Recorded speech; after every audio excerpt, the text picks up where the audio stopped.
जय हिंद दोस्तों, मैं कुणाल आपका स्वागत करता हूं। ये मेरे आधुनिक इतिहास के सीरीज का दूसरा वीडियो है और आज का टॉपिक है आरंभिक राजनीतिक परिदृश्य भाग 1। यानी कि आधुनिक इतिहास की जो शुरुआत होती है उस समय हमारी राजनीतिक परिदृश्य क्या थी, हमारे देश की राजनीतिक परिदृश्य क्या थी। इससे पहले यानी कि मुग़ल साम्राज्य में हम लोगों ने पढ़ा था कि औरंगजेब की मृत्यु 1707 में हो जाती है। इसके बाद मुग़ल प्रशासन का डिक्लाइन शुरू हो जाता है। इतिहास गवाह रहा है, यानी कि प्राचीन इतिहास से हम लोग पढ़ते आ रहे हैं कि जब जब केंद्रीय शक्ति कमज़ोर होती है, क्षेत्रीय शक्ति सर उठाती है।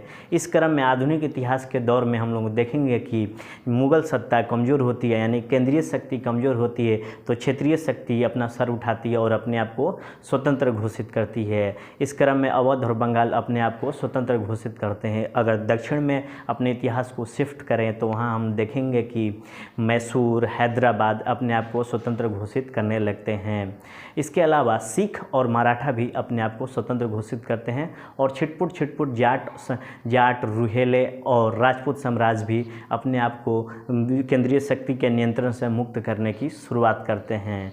राजनीतिक परिदृश्य के दूसरे भाग में हम लोग देखेंगे कि भारत में यूरोपियों का आगमन होता है। जैसे ही तुर्कों ने कुस्तुनतुनिया पर आक्रमण कर उस पर अधिकार किया तो भूमध्य सागर का जो रास्ता था वो चौक हो गया। इस क्रम में यूरोप से जो व्यापार एशिया के देशों के साथ, पूर्वी एशिया देशों के साथ या दक्षिण पूर्वी एशिया देशों के साथ जो व्यापार होता था वो बंद हो गया था, खासकर मसालों को लेकर। और मसालों को लेकर उनमें बहुत ज़्यादा छटपटाहट पैदा हुई। इसलिए वहाँ के जो राजा थे अपने, यानी कि वहाँ यूरोपीय यानी कि पश्चिमी यूरोपीय राष्ट्र जो थे, वहाँ के जो राजा थे अपने नाविकों को प्रोत्साहित करने लगे नए रास्तों की खोज करने के लिए। उस क्रम में हम देखेंगे कि कोलंबस भारत की खोज के लिए निकलते हैं और वो अमेरिका की खोज कर डालते हैं। वो एक पुर्तगाली यात्री वास्को डिगामा होते हैं, वो केप ऑफ गुड होप होते हुए, यानी कि दक्षिण अफ्रीका के सबसे लास्ट पार्ट में केप ऑफ गुड होप होते हुए वहाँ से आते हुए भारत में प्रवेश करते हैं केरल में, और वहाँ भारत की खोज करते हैं और वहाँ से बहुत सारे मसाले और भारतीय वस्तु ले जाकर अपने देश में बेचते हैं 60 गुने लाभ पर। ये लालच सब यूरोपीय राष्ट्र को पता चला तो वहाँ वो लोग भी अपने अपने नाविकों को भेजने लगे भारत से व्यापार करने के लिए, क्योंकि उस समय तक औद्योगिक क्रांति हो चुकी रहती है। तो हम लोग बारी बारी से देखेंगे कि प्रारंभिक राजनीतिक परिदृश्य क्या था भारत के संबंध में और यूरोपियों का आगमन कैसे होता है भारत में। तो आइए शुरुआत करते हैं आरंभिक राजनीतिक परिदृश्य से। थोड़ा सा मैंने ये डब्बा बना रखा था, ये उत्तरी अमेरिका का डब्बा है, ये दक्षिण अमेरिका, ये अपना यूरोप हुआ, ये अपना अफ्रीका हुआ, ये एशिया हुआ अपना, ठीक है। और ये इसी क्रम में एशिया का भारत को मान के चलते हैं यहाँ पर, ठीक है। और ये रहा अपना ऑस्ट्रेलिया। जब ये कुस्तुनतुनिया यहाँ था और भूमध्य सागर मान के चलते हैं यहाँ पर, तो यहाँ पर ये रास्ते बंद कर दिए गए तुर्कों के द्वारा। तो फिर यहाँ से जो समुद्र पश्चिमी यूरोपीय राष्ट्र जिसमें पुर्तगाल, ब्रिटेन, फ्रांस ये सब रहते हैं, ये अपने नाविकों को भेजते हैं और यहाँ से Vasco da Gama Cape of Good Hope होते हुए, ये Cape of Good Hope Africa का सबसे लास्ट पार्ट, यहाँ होते हुए भारत के केरल तट पर पहुँचता है, कालीकट तट पर पहुँचता है और भारत की खोज डालता है। यानी कि हम कहेंगे कि भारत की खोज डालता है, इसका मतलब ये है कि भारत लुप्त नहीं हो गया था। पहले भारत का व्यापार मिस्र की सभ्यता से हुआ करता था, समुद्री मार्ग से ना होकर स्थलीय मार्ग से। ये पहली बार जो व्यापार हुआ, भारत की खोज हुई, वो समुद्री मार्ग से होने लगा था। इसलिए हम कह रहे हैं कि भारत की खोज 1498 में वास्को डिगामा ने की थी, ठीक है। तो ये रहा थोड़ा सा राजनीतिक परिदृश्य का परिचय। अब थोड़ा सा डिटेल में पढ़ते हैं। हमने बताया कि औरंगजेब की मृत्यु के बाद कमज़ोर मुग़ल सम्राट हो गए। जो भी औरंगजेब था, औरंगजेब की मृत्यु के बाद से जो भी मुग़ल सम्राट आए वो कमज़ोर थे, जिससे केंद्रीय सत्ता कमज़ोर होने लगी थी। इससे क्षेत्रीय सत्ता सर तो उठाएगी। वहाँ पर क्षेत्रीय जो भी सत्ता थी वहाँ पर विद्रोह और मुग़ल प्रशासन के विरोध शुरू हो गया था। इससे स्वतंत्र राज्य अपने आप को घोषित करने लगे और स्वतंत्र राज्यों की संख्या बढ़ने लगी थी। एक और घटना होती है 1739 AD में, फारस का राजा नादिर शाह आक्रमण करता है। ये सब पढ़ चुके हैं हम लोग मध्यकालीन इतिहास में। इससे मुग़ल सत्ता को जबरदस्त झटका लगता है, उसकी प्रतिष्ठा को जबरदस्त चोट लगती है। मुग़ल साम्राज्य बना तो रहता है लेकिन मुग़ल ही रह गए, साम्राज्य नहीं बना। यानी कि मुग़ल तो रह गए लेकिन मुग़ल साम्राज्य नहीं रहा, ख़त्म होने लगा। इससे छोटी छोटी दूसरी शक्ति जो भी थी उभरने लगी थी। जैसे अवध में शहादत अली खान और बंगाल में अली वर्दी खान अपने आप को स्वतंत्र घोषित करने लगे। मुगल साम्राज्य विखंडित एवं खंडित होने लगा था यहाँ से। उसके बाद विदेशियों का आगमन 1600 AD से शुरू हो जाता है। हालांकि 1498 में वास्को डी गामा आए, लेकिन 1600 AD के आसपास अकबर के शासन से ही अंग्रेज भारत में आए। अंग्रेज इसलिए नाम ले रहा हूँ कि ये परमानेंट रूप से अन्य विदेशी शक्तियों को हरा कर यहीं रुकते हैं और सबको बाहर करते हुए चले जाते हैं। अंग्रेजों से पहले डच, पुर्तगाली और आए और फिर बाद में लास्ट में फ्रांसीसी आते हैं। ये सब सारे क्रम अच्छे से पढ़ेंगे, बस थोड़ा सा परिचय यहाँ ले लीजिए।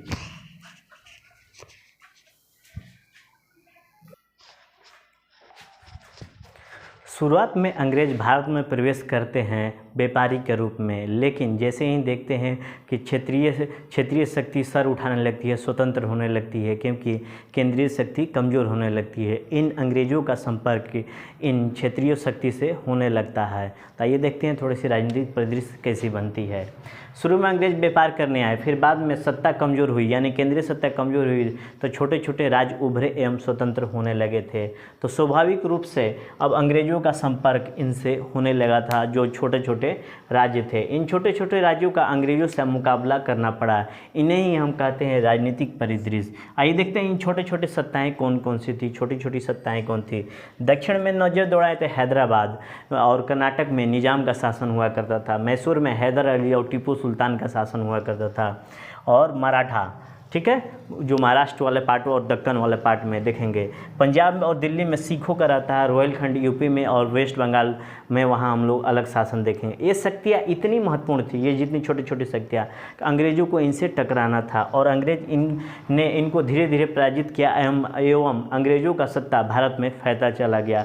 ये छोटे छोटे जितने भी राज्य थे इनको अंग्रेज़ों ने पराजित किया और इनका अंग्रेज़ों का राज्य पूरे भारत में धीरे धीरे फैलता चला गया। ये क्रम सारा पढ़ेंगे आराम से हम लोग। भारतीय राज्य भी आपस में लड़ा करते थे, लेकिन ये जितने छोटे छोटे राज्य थे आपस में लड़ा करते थे। हम देखेंगे कि मराठा मैसूर से लड़ता है, हैदराबाद का निज़ाम अंग्रेज़ों को मदद करता है मैसूर के खिलाफ। ये सारी चीज़ें हम लोग धीरे धीरे पढ़ेंगे। दक्षिण भारत में हम नजर दौड़ाएँ तो मराठा, केरल और हैदराबाद, कर्नाटक ये सब आते हैं। वहीं जयपुर में राजपूत, आमेर के राजा वहाँ हुआ करते थे। इनके संबंध में हम देखेंगे राजपूत यहाँ तक आते थे, थोड़े से कमज़ोर हो गए थे, लेकिन जयपुर के आमेर के जो भी थे, ये जयपुर के राजा, वहाँ हम देखेंगे इनकी क्या नीतियाँ थी। उसके बाद उत्तर प्रदेश में देखेंगे रुहेलखंड और अवध आता है, बंगाल और पंजाब आता है। अगर थोड़ा सा मैप में देखें तो ये अपना केरल का क्षेत्र, ये थोड़ा सा जो पहले कर्नाटक था वो मैसूर के नाम से जाना जाता था, जो अभी वर्तमान में कर्नाटक है। इसके ऊपर दक्कन वाला पार्ट में मराठा है, यहाँ राजस्थान में राजपूत रहे, यहाँ पंजाब में अपने सिख भाई साहब रहे और दिल्ली में भी रहे। उसके बाद रुहेलखंड आता है अपना यूपी में, और अवध भी आता है, और बंगाल का क्षेत्र। ये सारे छोटे छोटे राज्य उस समय तक स्वतंत्र होने लगे थे। पहले राजनीतिक परिदृश्य में हम लोग इन्हीं के संबंध में अध्ययन करेंगे। अभी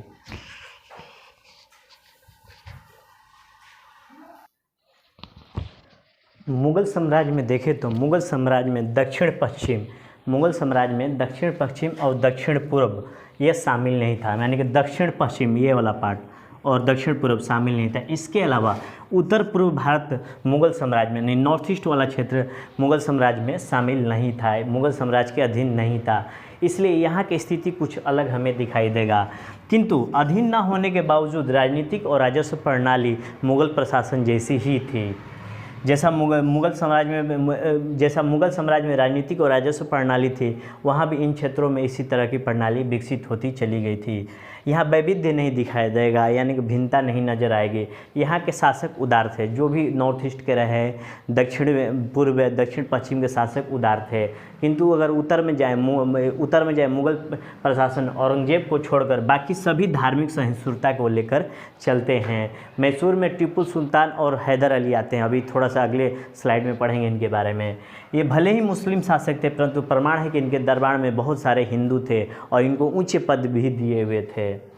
रणजीत सिंह, अगर सिख वाला हम लोग पढ़ेंगे, सिख जो संप्रदाय है, सिख धर्म है, उनके संबंध में हम लोग अध्ययन करेंगे। सिख साम्राज्य के संबंध में अध्ययन करते हुए देखेंगे रणजीत सिंह उदार चेतना के थे। इन्होंने सभी धर्मों को समान महत्व दिया, यहाँ तक कि सेना में अलग अलग जाति और धर्म के लोगों को शामिल किया। इस्लाम के कुछ शासक तात्कालिक लाभ और आस्था के लिए कुछ कदम उठाए जिससे सांप्रदायिकता की स्थिति बनी। धर्म के भेद तैयार होने लगे, हिंदू मुस्लिम के बीच खाइयाँ पैदा होने लगी। किंतु मध्यकाल में हम लोगों ने भक्ति और सूफी आंदोलन पढ़ा था और हिंदू मुस्लिम में जो खाइयाँ पैदा हुई थी उसको पाटने का ये दोनों आंदोलन प्रयास किया था। जब दिल्ली की सत्ता कमज़ोर होती है तो भारत के दूसरे स्थानों में लॉ एंड ऑर्डर की स्थिति बिगड़ जाती और अराजकता आ जाती। जब दिल्ली का केंद्रीय सत्ता जो कमज़ोर हुई थी तो भारत के अन्य स्थानों में लॉ एंड ऑर्डर बिगड़नी चाहिए और अराजकता, राज्य जैसी कोई स्थिति नहीं होनी चाहिए। किंतु लॉ एंड ऑर्डर की समस्या नहीं खड़ी हुई, अराजकता नहीं फैली, पूरे के पूरे देश में प्रणाली मौजूद थी, सिस्टम मौजूद थी, इतनी प्रमुखता से काम कर रही थी कि उसके कारण विखंडन की स्थिति या जनता में अराजकता नहीं फैली। हमारे शासक आधुनिकता को नहीं अपनाए, जो भी हमारे शासक हुए वो आधुनिकता को नहीं अपनाए। आधुनिकता के अंतर्गत राजनीतिक प्रणाली का आधुनिकीकरण नहीं किया, राजस्व प्रणाली का आधुनिकीकरण नहीं किया, उद्योग और कृषि को बढ़ावा देने की बात नहीं कही, सेना को आधुनिक नहीं बनाया, नए हथियार, तोप, गोला बारूद का उपयोग नहीं किया, नौसेना को मजबूत नहीं बनाया, आधुनिक शिक्षा पद्धति पर जोर नहीं दिया गया। इसके परिणाम स्वरूप हम लोग देखते हैं अगले स्लाइड में कि इस पर आधुनिकता पर जोर न देने के कारण क्या क्या परिणाम होता है।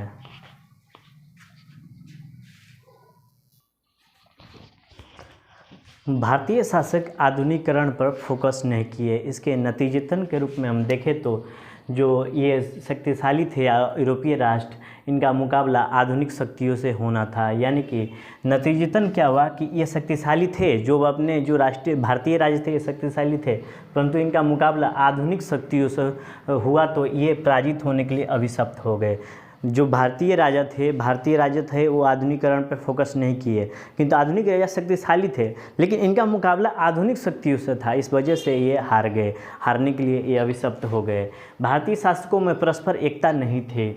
अंग्रेज ये गंभीरता से देख रहे थे कि आपस में ये लड़ रहे हैं। इनके राज्य में काम करने वाले अधिकारी जो भी थे वो भ्रष्ट थे और इन अधिकारियों का अंग्रेज अच्छे से इस्तेमाल कर सकते हैं। अंग्रेज़ों ने सत्ता स्थापित करने में ये सभी का सहारा लिया, यानी कि जो अधिकारी थे वो भ्रष्ट थे, उनको भ्रष्टाचार के लोभ में फंसाया। वचन न पूरा करने का सहारा ये अपनाया कि ये जो जितने भी अंग्रेज संधिया करते थे, वचन देते थे भारतीय राज्यों से, वो नहीं निभाते थे। प्रलोभन का सहारा लिया, एक दूसरे के विरुद्ध खड़ा करने का सहारा लिया। अंग्रेज अपने सत्ता स्थापित करने के लिए ये सारे टूल्स का उपयोग किया, यानी कि साम दंड भेद का प्रयोग किया। इसलिए कह सकते हैं कि ब्रिटेन यहाँ सफल हुआ इस कारण, और भारतीय के लिए ये दुर्भाग्य साबित हुआ। राजनीतिक परिदृश्य में पहला अपन देखेंगे हैदराबाद को। हैदराबाद के स्वतंत्र राज्य की स्थापना हुई, जिसका स्थापना निजामुल उल मुल्क आसफ जहाँ ने किया, जिसे शॉर्ट में हम लोग निजामुल उल मुल्क के नाम से जानते हैं। ये सारे चीज़ें हम लोग एक थोड़े से जीएस के हिसाब से पढ़ेंगे, ऑप्शनल के हिसाब से नहीं। यहाँ से प्रश्न आने की संभावना बहुत कम होती है, इसलिए थोड़ा सा परिचयात्मक जानकारी लेंगे। लेकिन जो महत्वपूर्ण शक्तियाँ हैं, मराठा हैं, मैसूर हैं, सिख हैं, इनको थोड़ा सा डिटेल में पढ़ेंगे। बाकी ये छिटपुट है, थोड़ा सा पढ़कर इनका समाप्त कर देंगे। तो हैदराबाद को स्वतंत्र राज्य की स्थापना निजाम उल मुल्क ने किया था और ये 1724 में ये अपने आप को स्वतंत्र घोषित किए थे। इसके बाद कर्नाटक पर नजर दौड़ाया। दक्षिण भारत में कर्नाटक मुगलों का सूबा या प्रांत है। बाद में ये अपने आप को स्वतंत्र घोषित किया। शहादतुल्ला खान शासक बना, इसने अपने भतीजों को अपना उत्तराधिकारी बना दिया। बस इतना ही जानना है। लेकिन केरल के बारे में थोड़ा सा जानते हैं कि शुरू से ही यह स्वतंत्र राज्य में बटा हुआ था। 1729 AD के बाद त्रावणकोर के शासक मार्तंड वर्मा ने केरल को महत्व दिलाया। यानी केरल को हम लोग त्रावणकोर के नाम से, पुराने नाम से जानते हैं, जैसे कि चेन्नई को मद्रास के नाम से जाना जाता है। इन्होंने यूरोपीय शक्तियों की मदद से आधुनिकीकरण की केरल में नींव डाली, त्रावणकोर में नींव डाली। 18वीं शताब्दी में मलयालम साहित्य का तीव्र गति का विकास इन्हीं के काल में हुआ था। त्रावणकोर की राजधानी त्रिवेंद्रम कला, साहित्य, संस्कृति का केंद्र बन गया मार्तंड वर्मा के शासनकाल में। उसके मार्तंड वर्मा के उत्तराधिकारी राम वर्मा आते हैं, जो एक स्वयं में कवि, संगीतज्ञ, अभिनेता एवं विद्वान थे। ये यूरोपीय मामलों में काफ़ी दिलचस्पी रखते थे, इसलिए ये यूरोप से अखबार भी शायद मंगाते थे, ऐसा मैंने कहीं पढ़ा था। ठीक है।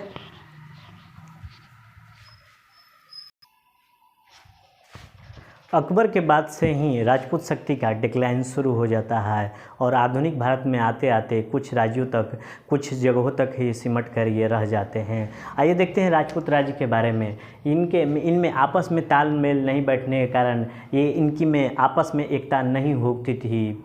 राजपूत राज्यों के बारे में देखें तो आपस में तालमेल नहीं बैठने के कारण इनकी अपनी बड़ी एकता खत्म हो गई थी। ये अहमवादी हुआ करते थे राजपूत शासक, ये गृह युद्ध में फंसे रहते थे, इस कारण ये बड़ी शक्ति के रूप में भारत में उभर नहीं पाए।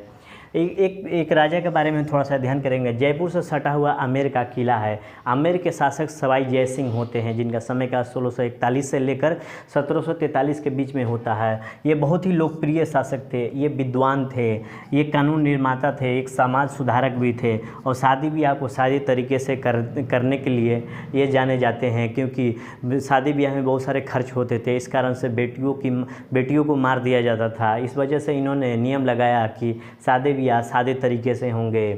जयपुर शहर को इन्होंने बसाया वैज्ञानिक तरीके से, चौड़ी सड़कें होंगी, एक दूसरे को समकोण पे काटेंगी। खगोल शास्त्री भी थे। दिल्ली का जंतर मंतर, जहाँ पर आजकल पहलवानों ने डेरा डाल रखा है, वहाँ पर आंदोलन करते हैं, वहाँ पर अन्य लोग भी आंदोलन करते हैं। दिल्ली के जंतर मंतर का निर्माण, वहाँ पर जो वेधशाला इन्होंने करवाया था, जो वेधशाला है वो ग्रह नक्षत्रों का पता लगाता है और समय का पता लगाता है। इसके अलावा जयपुर, दिल्ली, उज्जैन और मथुरा में पर्यवेक्षणशालाएँ भी है और इन पर्यवेक्षणशालाओं में जो कुछ यंत्र हैं, थोड़े बहुत यंत्र है, उन्होंने जयसिंह ने ही बनवाया था, कुछ बनाया था, जयसिंह ने खुद अपने हाथों से बनाया था। और यूक्लिड की रेखा गणित का अनुवाद संस्कृत में जब सवाई जयसिंह ने ही करवाया था।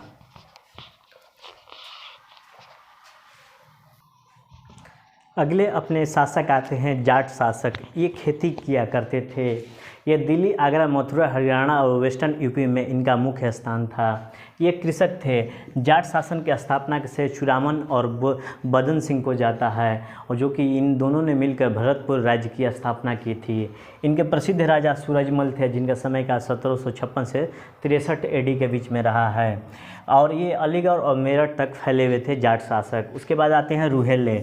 ये अफ़गानिस्तान की जनजाति होती है रुहेलखंड यूपी के उत्तर बरेली केंद्र में रहा, जहाँ पर कुमायूं और रामपुर का क्षेत्र भी आ जाता है। इनका लगातार संघर्ष अवध, दिल्ली और जाटों के संघर्षों से इनका लगातार अवध, दिल्ली और जाटों से संघर्ष हुआ और बाद में अंग्रेज़ों ने इनको पराजित कर अपने में मिला लिया। तो ये रहा राजनीतिक परिदृश्य का पहला भाग। दूसरे भाग में हम लोग महत्वपूर्ण जो सिख शक्ति हैं, उसके मराठा शक्ति हैं और मैसूर है, इन तीनों का डिटेल अध्ययन करेंगे। इनको हम लोग GS के स्तर पर अध्ययन किए। अगर ज़्यादा आपकी इच्छा है और जिज्ञासा है, जानने की इच्छा है, जिज्ञासा है, तो आप लोग इसको किताब निकाल के, NCERT किताब निकाल कर पढ़ सकते हैं। इनके बारे में उतना जानने की ज़रूरत नहीं है, ये इतना ही काफ़ी है। ठीक है, तो आज भर के लिए इतना ही। आपके सहयोग के लिए धन्यवाद। नमस्कार, जय हिंद।